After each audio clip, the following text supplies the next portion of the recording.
السلام علیکم ورحمۃ اللہ وبرکاتہ۔ فرسٹ ڈے کلاس آپ کیسی ہیں اور آپ کی اسٹڈی کیسی جا رہی ہے؟ آج ہم اپنے سبق کا عدل کے ٹاپک کا دوسرا حصہ پڑھیں گے۔ اللہم صلی وسلم علی محمد کما تحب وترضی لہ۔ اعوذ باللہ من الشیطان الرجیم، بسم اللہ الرحمن الرحیم۔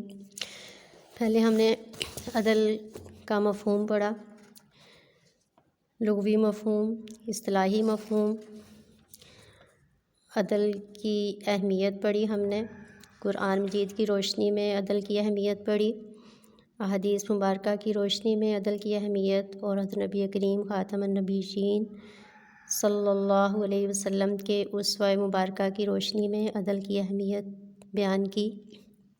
آج ہم یہ ٹاپک پڑھیں گے کہ عدل کے شعبے کون کون سے ہیں۔ ہماری زندگی کے دو بڑے جو ہے اس کو ہم حصوں میں تقسیم کر سکتے ہیں کہ انفرادی زندگی اور اجتماعی زندگی۔ تو ایسے ہی عدل کے شعبے بھی ہیں کہ اپنی انفرادی زندگی میں عدل، اپنی ذات میں عدل، اور اجتماعی زندگی میں عدل، معاملات میں دوسروں کے ساتھ رہتے ہوئے عدل کو اختیار کرنا۔ تو انفرادی عدل سے مراد یہ ہے کہ انسان اپنے نفس میں، اپنی ذات میں اعتدال کے ساتھ چلے، عدل جو ہے اس کو اپنائے، نہ تو بہت زیادہ سہل پرست ہو جائے اور نہ ہی بہت زیادہ مشقت جو ہے وہ اپنے آپ کو دے۔ تو انفرادی عدل جو ہے وہ اس بات کا تقاضا کرتا ہے کہ ہم اپنی تمام عادات، اپنے اخلاقیات میں عدل کو جو ہے وہ تھامے رکھیں، عدل کو اپنائیں۔ ہمارے ڈیلی روٹین کے جو کام ہیں، ہمارا کھانا پینا، اٹھنا بیٹھنا، رہنا سہنا، عبادات، معاملات، ان تمام کاموں میں عدل کے ساتھ جو ہے وہ چلنا ہوگا، نہیں تو انفرادی زندگی جو ہے وہ انتشار کا شکار ہو جائے گی۔ دین اور دنیا دونوں معاملوں میں افراط اور تفریط سے بچنا، خرچ ہے تو نہ بہت زیادہ فضول خرچی کرے، نہ اپنے ہاتھ کو بہت زیادہ گھٹ کے رکھے، اسراف اور بخل کے درمیان چلے، درمیانی رائے اختیار کرے، اور ایسے ہی نہ تو بہت بڑا بن بیٹھے اور نہ ہی بالکل عاجز ہو جائے کہ اپنی ذات کو ہی مٹا دے۔ عاجزی صرف اللہ کے لیے، بندوں کے ساتھ جو ہے وہ اعتدال کی رائے اختیار کرنا ہوگی، اور تمام زندگی کے پہلوؤں میں عدل بے پناہ ضروری ہے۔ تو اجتماعی عدل کیسے ہے؟ اجتماعی عدل سب سے پہلے اس شخص کو اس میں ضرورت ہوتی ہے کہ جس کی ایک سے زیادہ بیویاں ہوں۔ اس میں ہم سب سے پہلے اپنے رہن سہن کے جو معاملات ہیں، عائلی زندگی اس میں سب سے پہلے آتی ہے۔ تو عائلی زندگی میں اگر ایک سے زیادہ کسی شخص کی بیویاں ہیں، اس کی شادیاں ہوئی ہیں، تو اس کو عدل کا بہت زیادہ اس کو خیال رکھنا ہوگا، ان کے درمیان عدل کو ضروری قرار دیا گیا ہے۔ سورۃ النساء کی آیت نمبر 3 میں ہے، اللہ تعالیٰ کا فرمان ہے فَإِنْ خِفْتُمْ أَلَّا تَعْدِلُوا فَوَاحِدَةً، کہ اگر تمہیں ڈر ہو تو کہ تم عدل نہ کر سکو گے تو ایک بیوی ہی کافی ہے۔ پیارے نبی حضرت محمد مصطفیٰ خاتم الانبیاء صلی اللہ علیہ وسلم اپنی تمام ازواج مطہرات جو ہے ان میں بہت زیادہ حد درجہ عدل کا خیال رکھتے تھے۔ اس کے باوجود اللہ تعالیٰ سے دعا مانگا کرتے تھے کہ اللہ اگر کہیں بھی مجھ سے ناانصافی ہو جائے تو مجھے معاف فرما دے۔ اور اولاد کے درمیان بھی عدل رکھنا ضروری ہے، خاص طور پہ بیٹی کے معاملہ میں بیٹوں کو ترجیح دینے سے منع کیا گیا ہے۔ ناپ تول میں عدل کرنا ہوگا، قرآن مجید میں ہے وَأَوْفُوا الْكَيْلَ وَالْمِيزَانَ بِالْقِسْطِ۔ سورۃ الانعام کی آیت نمبر 152 ہے کہ ناپ اور تول انصاف کے ساتھ پورا کیا کرو۔ یتیموں کے معاملہ آ جاتا ہے۔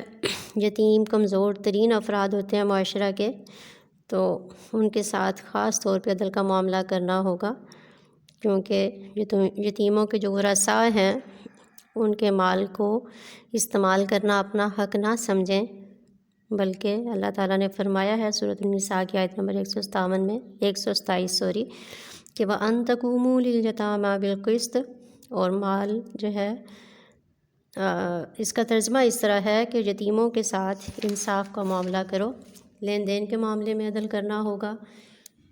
اس کے بارے میں ارشاد ہے وَلْيَكْتُبْ بَيْنَكُمْ كَاتِبٌ بِالْعَدْلِ، کہ جب بھی تم کوئی آپس میں معاملہ لین دین کا کرو، ادھار کا کرو، تو اس کو تحریر میں لانا ضروری ہے۔ جو آیت مبارکہ میں نے پڑھی ہے اس کا ترجمہ یہ ہے کہ کاتب لکھنے والے کو چاہیے کہ تمہارے درمیان انصاف کے ساتھ لکھے، اور معاشرے میں رہتے ہوئے غیر مسلموں کے ساتھ آپ کا جو ہے وہ آپ کو رہنا پڑتا ہے، ملنا ملانا پڑتا ہے، یا ان کے ساتھ کوئی معاملہ ہوتا ہے، تو اس صورت میں بھی انصاف کا دامن ہاتھ سے نہیں چھوڑنا ہوگا، کیونکہ قرآن مجید کی سورۃ المائدہ آیت نمبر 8 وہ اس بات پر دلالت کر رہی ہے۔ آیت مبارکہ ہے وَلَا يَجْرِمَنَّكُمْ شَنَآنُ قَوْمٍ عَلَىٰ أَلَّا تَعْدِلُوا اعْدِلُوا هُوَ أَقْرَبُ لِلتَّقْوَىٰ۔ اس کا ترجمہ یہ ہے کہ کسی قوم کی دشمنی تمہیں اس بات پر آمادہ نہ کرے کہ تم عدل نہ کرو، عدل کرو، یہ تقویٰ کے زیادہ قریب ہے۔ حضرت نبی کریم خاتم النبیین صلی اللہ علیہ وسلم نے ایک یہودی عورت کے حق میں فیصلہ فرما دیا، جبکہ اس کے مقابلے جو ہے وہ مقدمہ میں کیس میں کوئی مسلمان تھا لیکن وہ حق پر نہیں تھا، تو آپ صلی اللہ علیہ وسلم نے یہودیہ کے حق میں فیصلہ دے دیا۔ عدالتی معاملات میں عدل کی اہمیت بہت زیادہ ہوتی ہے، تو یہاں خاص طور پر ایسے معاملات ہیں جہاں حق و باطل، صحیح اور غلط میں تمیز کرنا بے حد ضروری ہے۔ تو عدالتی معاملات میں جن باتوں کو خاص طور پہ سامنے رکھنا چاہیے اور رکھا جاتا ہے وہ کون سی ہوں گی کہ دستاویز لکھنے میں عدل۔ عدالتی معاملات کا جو آغاز ہوتا ہے وہ سب سے پہلے کیا ہے کہ تحریر لکھی جاتی ہے، اور یہاں پہ بھی اللہ تعالیٰ نے حکم فرمایا، سورۃ البقرہ کی آیت نمبر 282 ہے وَلْيَكْتُبْ بَيْنَكُمْ كَاتِبٌ بِالْعَدْلِ، کہ کاتب کو چاہیے کہ تمہارے درمیان عدل سے لکھے۔ یہی آیت مبارکہ لین دین کے بارے میں بھی میں نے آپ کو بتائی ہے، یہ آپ دونوں پوائنٹس میں یہ آیت مبارکہ لکھ سکتی ہیں۔ پھر خاص طور پہ جب گواہی دینے کا وقت آئے تو سچی گواہی دی جائے، گواہی کو چھپانا جو ہے وہ نہیں چاہیے۔ وَإِذَا قُلْتُمْ فَعَدِلُوا وَلَوْ كَانَ ذَا قُرْبَىٰ، کہ جب بھی تم کوئی بات کہو تو عدل کو جو ہے وہ اپناؤ، عدل کو ملحوظ خاطر رکھو، چاہے کوئی رشتہ دار ہی کیوں نہ ہو۔ جھوٹی دینے کے بارے میں آپ صلی اللہ علیہ وسلم نے فرمایا کہ جھوٹی گواہی دینا گناہ کبیرہ ہے۔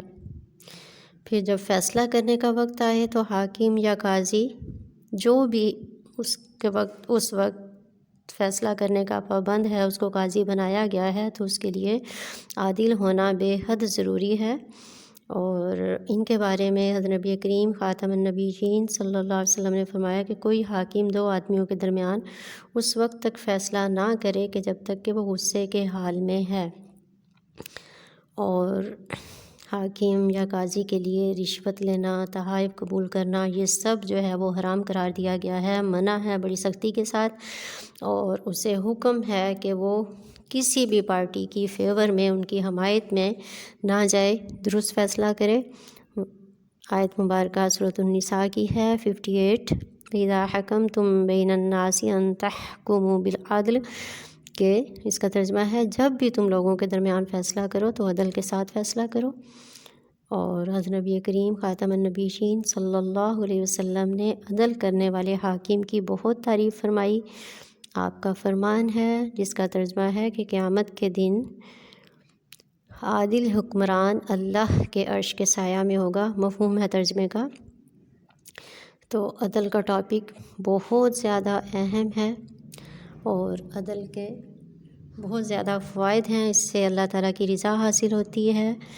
قرآن مجید میں ہے وَاقْسِطُوا إِنَّ اللَّهَ يُحِبُّ الْمُقْسِطِينَ، کہ انصاف کرو، بے شک اللہ تعالیٰ انصاف کرنے والوں سے محبت فرماتا ہے۔